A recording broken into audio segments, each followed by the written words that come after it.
Hello. Self love എപ്പോഴും ഉണ്ടെങ്കിലും അത് കുറച്ച് കൂടുന്നത് നമ്മൾ ഒറ്റക്ക് ഉണ്ടാകുന്ന സമയത്താണ് അല്ലേ? തേസ് നാട്ടിൽ പോയിരിക്കുകയാണ്. 2 ദിവസം ഞാനും എൻ്റെ ചിന്തകളും മാത്രം.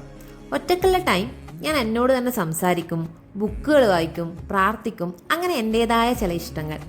പക്ഷേ ഒരു 2 ദിവസമൊക്കെ മതി. അത് കൂടിയാൽ പിന്നെ എനിക്ക് ബോറടിക്കും. സാധാരണ വീക്കെൻഡ്സ് ഇതൊക്കെ ചെയ്യെങ്കിലും ഒറ്റയ്ക്ക് വീട്ടിലിരുന്ന് ചെയ്യുമ്പം അത് വേറെ തന്നെ ഒരു ഫീലാണ്. രാവിലെ തന്നെ എല്ലാ പണികളും എടുത്താൽ പിന്നെ അന്നത്തെ ദിവസം ഒരു സാറ്റിസ്ഫാക്ഷൻ ആണ്. കുറച്ച് വർക്കുണ്ട്. തുടങ്ങിയപ്പം ഭയങ്കര ഫോക്കസ് ആയിരുന്നെങ്കിലും പിന്നെ സ്ഥലം മാറി മാറി ഞാൻ ഉറങ്ങുന്ന അവസ്ഥ. ഫുഡൊക്കെ ഉണ്ടാക്കണം. അപ്പൊ ഉറങ്ങിയ എങ്ങനെയാ? ഫുഡ് കഴിക്കാനിരുന്ന ഇരിപ്പ് കുറച്ചങ്ങ് നീണ്ടുപോയി. ഒറ്റക്കായോണ്ടെന്നൊന്നും അറിയില്ല, ഇപ്പം ഭയങ്കര വിശപ്പാണ്. അതുകൊണ്ട് തന്നെ ഞാൻ ഇടയ്ക്കിടക്ക് ഓരോന്ന് കുറിക്കുന്നുണ്ടായിരുന്നു.